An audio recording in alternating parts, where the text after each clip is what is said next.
Plum, plum, plum, plum. To byla znělka a nejdřív road test v naší poradně.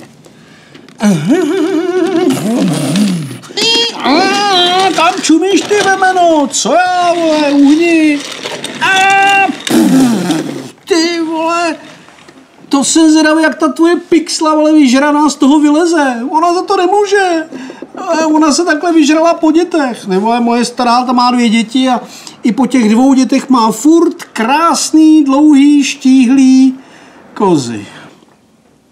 No ale teď vážně.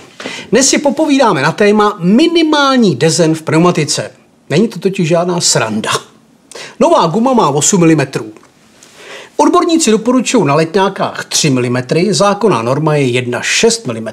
No a u zimních gum neboli zimňáků jsou to 4 mm minimum. Malá ukázka. Pokud máte nový gumy 8 mm, tak tohle to je 0. Pokud máte gumy volítaný na půlku, to znamená 4 mm, na brzdní dráze si přidáte 14 metrů. Tam už může stát něco hodně ošklivého. A pokud máte zákonně předepsaný gumy na 1,6 mm, přidáváte si na brzdní dráze 26 metrů. No a tam už může být barák nebo mateřská školka s paní učitelkou. A pojišťovna vám dá co? Prd.